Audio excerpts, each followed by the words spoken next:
जी बिस्मिल्लाहिर्रहमानिर्रहीम, अस्सलाम वालेकुम। आज जो मैं बात करूंगा वो बहुत इंपॉर्टेंट है और इनफैक्ट जो इन्वायरमेंट का सबसे पहला लॉ पास हुआ था उसकी बात करूंगा मैं। 1960 में रेचल कासिम की बुक आती है साइलेंट स्प्रिंग और उसके बाद इन्वायरमेंट मूवमेंट स्टार्ट होती है।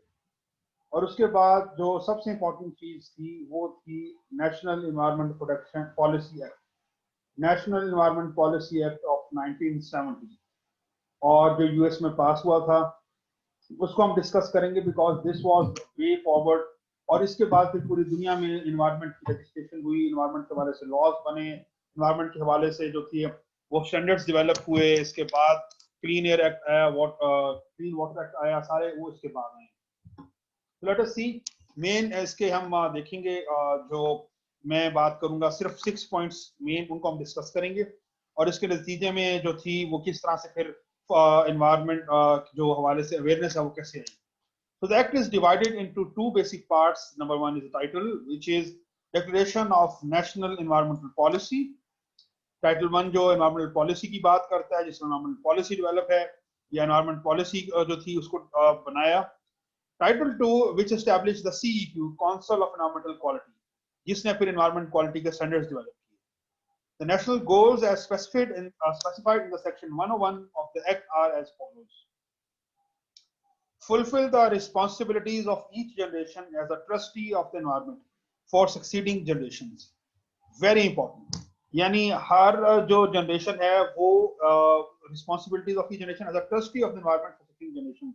जिस तरह हम इस्लाम में कहते हैं कि इंसान को अल्लाह ने अपना खलीफा और नायब बनाया, सो इसी तरह इन्होंने यहाँ पे बात की है कि एनवायरमेंट जो है वो आप एनवायरमेंट के नायब हैं, आप एनवायरमेंट के एक किस्म के खलीफा हैं और आपके जिम्मे है कि आप अगली आने वाली जनरेशन के लिए ख्याल रखें और उन तक सही इन्वायरमेंट को पहुंचाएं। Fulfil the responsibility of each generation as a trustee. हर जनरेशन जो है वो एनवायरमेंट की ट्रस्टी है, उसके जिम्मे है कि उसने इसकी हिफाजत करनी है, उसने एनवायरमेंट को खराब नहीं करना, और क्यों, आने वाली नस्लों के लिए। Every generation is a trustee for the succeeding generation, यानी ये विरासत में आगे उनके पास जाना है, उनका हेरिटेज है, आपने इसकी हिफाजत करनी है और विरसे में अच्छा एनवायरमेंट देके जाना है आने वाली जनरेशन के लिए। So that was the first point. Assure for all Americans safe, healthy, productive, and aesthetically and culturally pleasing surroundings. For every American, there should be safe, healthy, productive, aesthetically and culturally pleasing surrounding. Everything is self-explanatory. Number third point: attain the widest range of beneficial use of environment without degradation, risk to health or safety, or other undesirable and unintended consequences. Beneficial use करना है environment का maximum, जो भी environment के अंदर आप कर सकते हैं। ये नहीं है कि बिल्कुल आप डेवलपमेंट रोक दें, आप डेवलपमेंट करें, बिल्कुल एनवायरमेंट से फायदा उठाएं, उठा सकते हैं, but without degradation, without any health और सेफ्टी रिस्क और एनी अनडिजायरेबल और अननेसेसरी कॉन्सिक्वेंसेस। ठीक है, these were the three main points first. Now the next 3 points: preserve important historical, cultural, and natural aspect of our heritage, national heritage, and maintain wherever possible environment that supports diversity and variety of indigenous lives. Historical, cultural, natural aspects जो हैं heritage के, environment के, उसको preserve करना है, historical sites को preserve करना है, अपने कल्चर को प्रिजर्व करना है। ठीक हो गया। और ऐसा एनवायरनमेंट जो है उसको प्रिजर्व करना है that supports diversity and variety of individual choices, यानी हर बंदे की राय की भी अहमियत है, उसको भी ख्याल रखना है। हिस्टोरिकल जो साइट्स हैं, कल्चरल साइट्स हैं, नेचुरल साइट्स हैं, उनकी भी हिफाजत करनी है। लोकल लोगों का इनपुट जरूरी है, ये नहीं करना कि डेवलपमेंट करनी है तो लोकल आप लोगों को मत दें ऑन बोर्ड और आप डेवलपमेंट करना शुरू कर दें। तो you have to preserve, you don't have to destroy. कहीं पे हेरिटेज साइट है तो आप वहां पे तरक्की नहीं, आप वहां पे कोई कंस्ट्रक्शन नहीं कर सकते, वहां पे आप खुदाई नहीं कर सकते, वहां पे आप कोई नई बिल्डिंग प्लाजा या नई डेवलपमेंट नहीं कर सकते because of a certain heritage site. So that is part of the environment. ठीक है, उसकी अपनी अहमियत है, उसकी एक अपनी हिस्ट्री है। Clear, and this was preserved by this act. Achieve a balance between population and the resource use that will permit high standards of living and a wide sharing of life. और इसी act में जो थी वो population के हवाले से बात की कि control, there should be a balance between population and resource that will permit high standard of living and a wide sharing of life. और जब कंट्रोल होगा रिसोर्स पॉपुलेशन का तो एक अच्छी स्टैंडर्ड ऑफ लाइफ आप इंजॉय कर सकेंगे और जिंदगी की ज्यादा सहूलियात से लुत्फानंदोज हो सकेंगे और मुस्तफीद हो सकेंगे. Wide variety, sharing of life amenities. Enhance the quality of renewable resources and approach the maximum attainable recycling of renewable resources. Maximum कोशिश करनी है रिन्यूएबल एनर्जी की तरफ. रिन्यूएबल एनर्जी हमने इकोनॉमिक्स में पढ़ी है. नॉर्मल इकोनॉमिक्स में क्या है रिन्यूएबल एनर्जी में? All hydel, solar, geothermal, wind, उसको मैक्सिमाइज करना है. And approach maximum attainable recycling of depletable, और जितना रिसाइकल हो सकती हैं जो नॉन रिन्यूएबल हैं और जो रिसोर्सेज डिप्लीट हो रही हैं उनको जितना रिसाइकल कर सकते हैं करना है, और जितना मैक्सिमम अचीव कर सकते हैं रिन्यूएबल उसकी तरफ. So these are the 6 major points of NEPA, National Environment Policy Act. और इसके these are the guiding principles basically, जिसके बाद फिर सारे legislation, सारे कवानीन इन 6 points के आगे मद्देनजर रखते हुए बनाए गए और रखे गए. Section 101 थोड़ा सा मैं पढ़ देता हूँ. important चीज है. The Congress recognizing the profound impact on man activity on the interrelation of all components of natural environment. Congress जो थी, जो यूएस की अगेन बॉडी है, उनका जिसका पार्लियामेंट समझिए आप इन द यूएस. सो उसने देखा, या उसने बेसिकली ये बात की है कि वो देखेगी profound impact man activity on the interrelation of all the components के एनवायरनमेंट का ऊपर क्या उसके रिलेशन हैं, क्या उसका इफेक्ट पड़ रहा है. कौन कौन से पैरामीटर्स मेन हैं? Population growth, high density urbanisation, industrial expansion, resource exploitation. ये वो कंपोनेंट्स जिनको देखेगी या जिनको ऊपर वो नजर रखेगी कि किस तरह से आदमी का जो है वो इम्पैक्ट पड़ रहा है एनवायरनमेंट के हवाले से. रिसोर्स एक्सप्लॉयटेशन, कहीं एक्सप्लॉयट तो नहीं कर रहे, कहीं अर्बन डेंसिटी बहुत ज्यादा तो नहीं, यानी एकदम शहर फैल रहे हैं बहुत ज्यादा और हैफेजेड ग्रोथ हो रही है. पॉपुलेशन ग्रोथ किस तरह से है, इंडस्ट्रियल एक्सपेंशन कैसी है, new and expanding technology advances, कौन कौन सी टेक्नोलॉजी नई आ रही हैं, एडवांसमेंट हो रही है. और recognising the further critical importance of restoring and maintaining environmental quality. और उसका काम है रिकॉग्नाइज करे critical importance of restoring and maintaining environmental quality, environment quality को मेंटेन और रिस्टोर करने के लिए to overall welfare and development of man. Declares that in the continuous policy of the federal government की रिस्पांसिबिलिटी होगी with the cooperation of state and local governments and public and private organizations to use all means. कि ये state की जिम्मेदारी है, federal government की जिम्मेदारी है, along with states, with NGOs, with private organizations, with all government institutions, including financial technical assistance in a manner to foster, promote general welfare, to create, maintain conditions under which man and nature can exist in productive harmony. तो ये government की जिम्मेदारी है तमाम अपने इदारों को इस्तेमाल करके, एनजीओज को, प्राइवेट इदारों को, फाइनेंशियल इदारों को, टेक्नोलॉजिकल इदारों को, जितने भी इदारे उनके नाम यहाँ पर उन्होंने बताए कि वो इस्तेमाल करके to create and maintain conditions where nature and man exist in productive harmony. ऐसी कंडीशंस डेवलप करें जहाँ इंसान और कुदरत एक हार्मनी में रहे, बैलेंस में रहे. यानी इंसान कुदरत को तबाह ना करे, नेचर को खराब ना करें, एनवायरनमेंट को बर्बाद ना करें. And fulfil the social and economic and other requirements of present and future generations of America. So आप देखें कितनी अच्छे तरीके से, कितना जामे तरीके से इसमें बात की गई. क्योंकि अमेरिका की हम बात कर रहे हैं तो अमेरिका का जो लॉ है उसकी हम बात कर रहे हैं, एक्ट है. सो उसमें उन्होंने सारी चीजें कवर कर दी कि ये गवर्नमेंट की जिम्मेदारी है अपने तमाम रिसोर्सेज को बरूएकार लाते हुए एक ऐसा कंडीशन बनाना जहाँ पे नेचर और मैन हार्मनी में एग्जिस्ट करें. Fulfil the social economic and requirement of present generation and future generation, ना सिर्फ अब की जनरेशन बल्कि आने वाली generation. So very important section 101 of the Nipah. Section 102 भी देख लें, वही मेन चीजें हैं, सिर्फ समझाने के लिए. थोड़ी सी वर्डिंग जो है वो क्योंकि एक्ट है तो इसकी वर्डिंग लिटिल बिट आपको मुश्किल लगेगी, बट मेन क्रक्स मैंने एक्सप्लेन कर दी है. So you have to understand what's the main idea behind it. The Congress authorizes and directs that so the fullest extent possible, policies, regulation, public laws of United States shall be interpreted and administered in accordance with the policy set forth in this. और इसके बाद अब जो कानून बनेंगे USA में वो interpret होंगे और एडमिनिस्ट्रेटेड होंगे in according with the policy set in this. वो इस एक्ट के मुताबिक होंगे, इस एक्ट के मद्देनजर रखते हुए होंगे. So, इतना जामे और इतना इंपॉर्टेंट ये एक्ट था. तो ये दो मैंने सेक्शंस जो हैं एक्सप्लेन किए हैं ताकि आपको पता चल जाए इसकी अहमियत की. ये Nipah was very very important.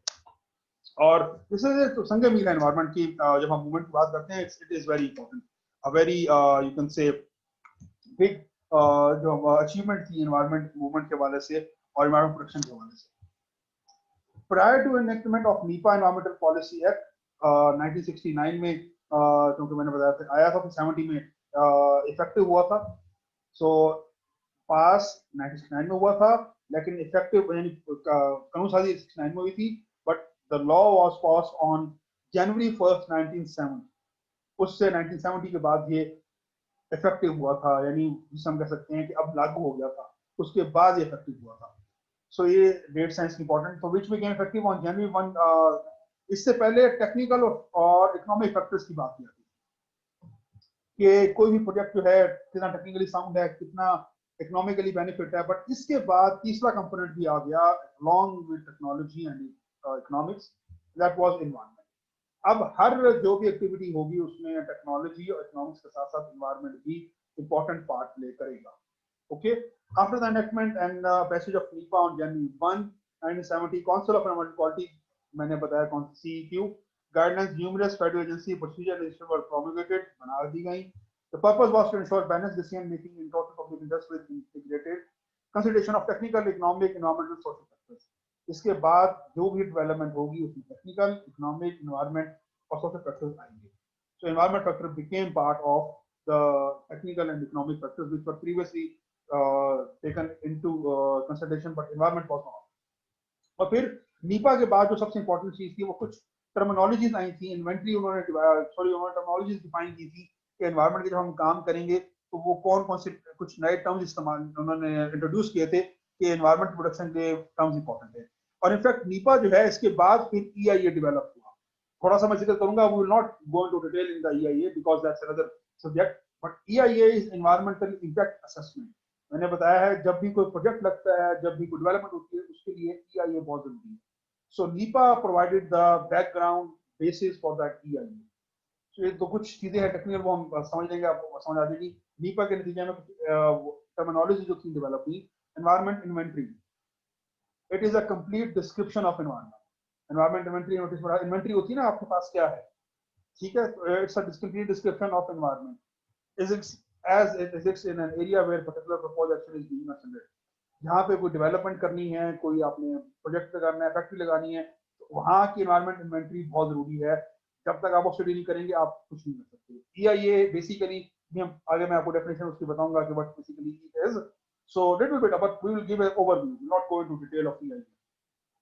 Environment inventory से मुराद है उसका एनवायरनमेंट क्या है, एनवायरनमेंट की क्या फीचर्स हैं, एनवायरनमेंट में कौन सी चीजें प्रेजेंट हैं, उसका एनवायरनमेंट कैसा है, क्या क्या चीजें। So particular in an area where a proposed action is being considered, उसका एनवायरनमेंट कैसा है, वहां पे क्या कुछ है। It's a complete description of environment. Environment inventory is a complete description of environment as it exists in an area where a proposed action is being considered. Inventory is compiled of biological, physical and cultural environment। ये तीन components होते हैं inventory के, physical, biological, cultural. Physical कौन सी हैं, let us सी, geology क्या है वहाँ की, टोपोग्राफी क्या है वहाँ की, सरफेस ग्राउंड वाटर क्या है, वाटर क्वालिटी क्या है, क्लाइमेटोलॉजी क्या है, क्लाइमेट कैसा वहाँ का, बायोलॉजिकल यानी फ्लोरा और फाना, प्लांट्स एंड एनिमल्स, ट्रीज कौन से हैं, बर्ड्स कौन से हैं, स्पीशीज ग्रास की कौन सी हैं, प्लांट्स की कौन सी हैं, मैमल्स कौन से हैं, ठीक है ना, ईच एंड एवरीथिंग वहाँ पे हमारे पास याद है। अगर कोई इंडेंजर्ड है स्पीशीज, प्लांट्स और एनिमल्स, स्पीशीज डाइवर्सिटी क्या है, इकोसिस्टम स्टेबिलिटी क्या है, तो ये इंपॉर्टेंट है। कल्चर में पॉपुलेशन ट्रेंड्स क्या है उस इलाके में, पॉपुलेशन डिस्ट्रीब्यूशन क्या है, आर्कियोलॉजिकल हिस्टोरिकल साइट्स हैं या नहीं है, economic indicators of human welfare, so and so. So ये बहुत इंपॉर्टेंट है। Environmental inventory serves as a basis for evaluating the potential impacts on environment of a proposed action, includes both adverse and beneficial effects. ये दोनों चीजें देखती है environmental inventory, जो है वो बेसिक्स प्रोवाइड करती है कि हमने जब कोई प्रोजेक्ट करना है, कोई इंडस्ट्री लगानी है, कोई आपने हाउसिंग सोसाइटी बनानी है, कोई आपने पावर प्लांट लगाना है, तो आप देखेंगे कि उसके पॉजिटिव नेगेटिव इफेक्ट्स क्या पड़ेंगे जब आपके पास ये सारी इन्वेंट्री होगी। So you will understand whether it is beneficial or it is harmful and will it be justified to build it or not, so and so forth। इस तरह की बहुत चीजें और भी जो important है। So it's the initial step in environmental impact assessment process। मैंने बताया ये उसके लिए initial step है। Inventory, again, definition may be considered as description of existing environment, description of environment setting without the project। Environmental assessment क्या है, अब बात कर रहा हूं मैं। It is an attempt to evaluate the consequences of a proposed action on each of the descriptor in environmental inventory. Environmental assessment जो है, जो हम असेसमेंट कर रहे होते हैं, वो देख रहे होते हैं कि जो हम प्रोजेक्ट लगाने जा रहे हैं, हम डेवलपमेंट करने जा रहे हैं, उसका क्या इम्पैक्ट होगा, उसके क्या कॉन्सिक्वेंसेस होंगे on each descriptor environmental inventory. Descriptor से मुराद है हर कंपोनेंट पे इन्वायरमेंटल इन्वेंटरी के, प्लांट्स पे क्या असर होगा, कल्चर पे क्या असर होगा, जियोलॉजी पे क्या असर होगा, क्लाइमेट पे क्या असर होगा, टोपोग्राफी पे क्या असर होगा, सो and so. The steps of environmental assessment are production of anticipated changes in environmental descriptors, कौन सी चीजें होती हैं, ठीक है, determination of magnitude or the scale of particular change, application of importance of significant factor, यानी कितना हद तक होगा, ये भी देखा जाता है कि उसका इम्पैक्ट थोड़ा सा होगा, 20%, 10%, 40%, पॉजिटिव, नेगेटिव, एक्सट्रीम, लो, हाई, तो ये सब चीजें देखी जाती हैं। सो मैंने बताया ना, this is very technical, very important, but सिर्फ यहाँ पे समझना जरूरी है एनवायरमेंट इन्वेंटरी क्या है, क्यों जरूरी है, क्योंकि वो बेसिक प्रोवाइड करती है कि कोई भी आप प्रोजेक्ट लगा दें इससे पहले क्या क्या चीजें मद्देनजर होनी चाहिए कि क्या इन चीजों का असर पड़ेगा। और एनवायरमेंट इम्पैक्ट असेसमेंट जो है basically it's an attempt to evaluate the consequences of a proposed action on the descriptor environmental inventory. The impact predictions are based on sound technology और professional judgment। हम देख रहे होते हैं टेक्नोलॉजी की मदद से कि क्या इम्पैक्ट होते हैं, या जो प्रोफेशनल होते हैं वो देखते हैं। The approach in preparing inventory or impact assessment must be interdisciplinary, systematic and predictable। जो ये रिपोर्ट बनती है बड़ी कम्प्रिहेंसिव होती है, ऐसे नहीं है कि बस लेमन को जाके बात करता है, तो आप मैंने बताया बायोलॉजिकल कंपोनेंट्स भी हैं, फिजिकल कंपोनेंट्स भी हैं, ठीक है, केमिकल कंपोनेंट्स भी देखे जाते हैं। So it's interdisciplinary, just like environment science की हम जब बात की थी, इट्स वेरी इंटरडिसिप्लिनरी, सिस्टमेटिक होती है, साइंटिफिक होती है, रिप्रोड्यूसिबल होती है, यानी आप रिप्रोड्यूस कर सकते हैं। मैं जाके अगर एनवायरमेंट इन्वेंटरी को देखूंगा और देखूंगा, असेसमेंट करूंगा कि क्या क्या इम्पैक्ट्स हो सकते हैं, तो कोई अगर और भी करेगा तो वो सिमिलर होनी चाहिए, तब हम कहेंगे कि ये बिल्कुल सही है, या ये इम्पैक्ट्स जो इन्होंने देखे हैं या इवैल्यूएट किए हैं ये बिल्कुल सही है। सो जब हम इसको डॉक्यूमेंट कर देते हैं और जब हम इसकी स्टेटमेंट बनाते हैं तो उसे हम कहते हैं environmental impact statement. is a document environmental EIS environmental impact statement document is to follow formalized specific, जो कि गाइडलाइंस है नीपा की, फॉलो करता है उनको, काउंसिल ऑफ एनवायरमेंटल क्वालिटी उनके गाइडलाइंस को फॉलो करते हैं और एक स्टेटमेंट बनती है, डॉक्यूमेंट बनता है, उसको हम कहते हैं एनवायरमेंटल इम्पैक्ट स्टेटमेंट, जिसमें हम सारे इम्पैक्ट्स जो हो रहे होते हैं उनको असेस करके जॉट डाउन करते हैं या लिख लेते हैं। It is a summary of environmental inventory and finding of EA. ये समरी है एनवायरमेंटल इन्वेंटरी की और एनवायरमेंटल असेसमेंट की। EIS also refers to as impact statement, यानी उस जो भी इम्पैक्ट्स हो रहे हैं उनकी स्टेटमेंट, उनको हमने लिख लिया तो स्टेटमेंट है। एनवायरमेंटल इम्पैक्ट रिपोर्ट्स भी कहते हैं इनको, एनवायरमेंटल इम्पैक्ट स्टेटमेंट्स भी कहते हैं। So these are very important, ये हमारे पास होती है, बताती हैं कि हमारे पास क्या क्या इम्पैक्ट्स होने जा रहे हैं। कोई भी फ्यूचर जब हम इन्वायरमेंट में मॉडिफिकेशन करेंगे, डेवलपमेंट करेंगे, प्रोजेक्ट लगाएंगे, फैक्ट्री लगाएंगे, कुछ भी करेंगे इन्वायरमेंट में, so उसका क्या इन्वायरमेंट पे इम्पैक्ट पड़ेगा, वो जो होगा वो हम इस हमारा जो हम लिखेंगे, नोट आउट करेंगे, that will be part of the environmental impact statement. 102 section जो है वो डील करता है इसको, requirement for preparing EIS। EIS draft statement is prepared by an agency proposing an action, it is circulated for review and comment. और फिर वो EIS जो स्टेटमेंट है वो रिव्यू होती है, फर्दर उसको दिया जाता है। It is prepared by agency proposing an action, circulated review. तो ऐसे होता है कि मिसाल के तौर पे पाकिस्तान में कोई प्रोजेक्ट लगना है तो उसके लिए आप EIA बनवाएंगे। EIA कोई भी ऑर्गेनाइजेशन डेवलप करेगी, वो EIA मुराद है एनवायरमेंटल इम्पैक्ट असेसमेंट, उसके अंदर ये सब शामिल है, एनवायरमेंट इन्वेंटरी है, स्कोपिंग होती है, वो अलग चीजें मैं बात नहीं करूंगा, एनवायरमेंट इन्वेंटरी होती है, एनवायरमेंटल इम्पैक्ट स्टेटमेंट होती है, वो डेवलप करेंगे, वो जमा कराएंगे EPA को, एनवायरमेंट प्रोटेक्शन एजेंसी, वो इसको रिव्यू करेगी और उसके बाद फिर वो कहेगी कि बनाना है प्रोजेक्ट, या मॉडिफाई करना है, या चेंज करना है, या ऑल्टरनेटिव पे बात करनी है, तो वो फिर एजेंसी बताती है, एनवायरमेंटल प्रोटेक्शन एजेंसी, वो इसको देखती है, ठीक है। तो ये बेसिकली बैकग्राउंड था। रेलेवेंट फेडरल एजेंसीज हैं, स्टेट और लोकल एजेंसीज हैं, मैंने बताया, पब्लिक प्राइवेट इंटरेस्ट ग्रुप्स है, और बकायदा पब्लिक हियरिंग होती है कई जगहों पे कि जी यहाँ पे प्रोजेक्ट लगाने जा रहे हैं, ये उसकी हमने रिपोर्ट बना ली है, EIA रिपोर्ट है और ये पब्लिक कर दिया है, लोग आए सुने देखें, और जो एजेंसीज हैं वो भी उसको रिव्यू करती हैं। Specific requirement for timing of review are given in council of environmental quality. EIS final statement after the draft statement is modified to include decisions of the problem and objective raised by the reviewers. The final statement must be on the file in the Council of Environmental Quality for at least 30 days prior to invitation on the project. तो वो उसके दफ्तर में पहुंच जाती है. चलिए अगली बात, this is regarding with USA. So simple मैंने बता दिया कि इन्वायरमेंटल इम्पैक्ट असेसमेंट की जो रिपोर्ट होती है वो रिव्यू होती है, उसका टाइम फ्रेम है, और उसके बाद फर्दर वो, and this has to be before the starting of the project. Project से पहले आपने बनानी होती है ये रिपोर्ट, उसका अप्रूव होना जरूरी होता है, उसके बाद आप प्रोजेक्ट करना शुरू कर सकते हैं.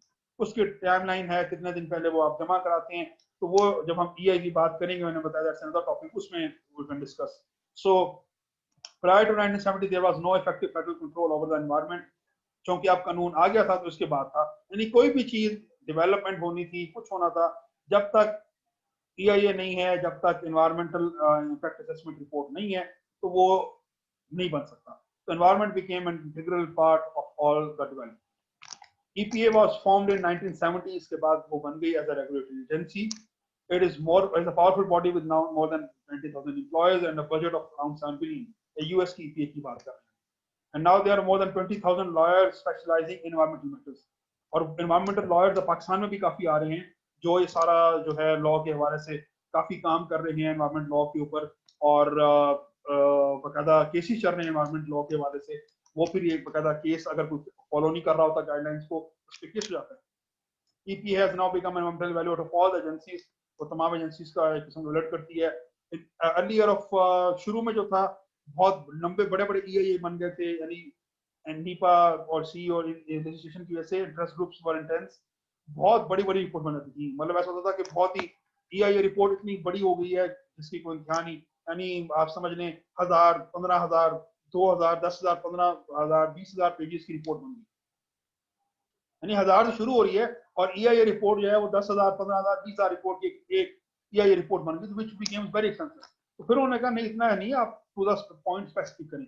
तो एक टर्म स्कोपिंग इस्तेमाल हुई कि ये नहीं है कि आप अगर इम्पैक्ट्स पे लिखना शुरू कर दें तो आप इतने लंबा और इतनी बड़ी बात लिखते जाएं कि वो फिर बहुत सी चीजें इरेलेवेंट हुई. मतलब it has to be specific, but it has to be specific, but it has to be at the same time complete, comprehensive in a sense कि it should not miss anything.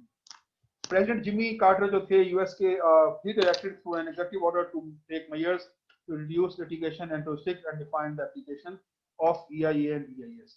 और उनके time पे जो Jimmy Carter थे US के president, उनके time पे ये बकायदा फिर EIA और EIS के हवाले से जो थी वो एग्जेक्टिव ऑर्डर उन्होंने किया कि इसकी जो वो है रिसिप्ट की जाए. वही बात है कि बहुत ज्यादा लेंथ ना हो, बहुत ज्यादा डिटेल ना हो, it has to be specific.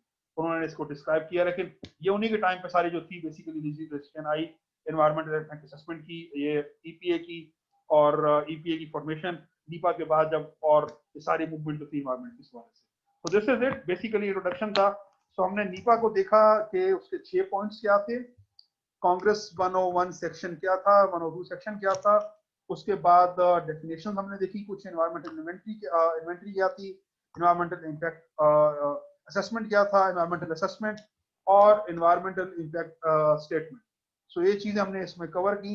और अब हम अगली दफा जो है बात करेंगे पाकिस्तान के हवाले से. पाकिस्तान का जो मैंने कहा था environmental policy act, we will talk about that in the next lecture. But this was basically to give an idea and to see the history of National Environmental Policy Act, which was the first environmental act and which became the guideline for all the environmental laws in the world. Thank you very much.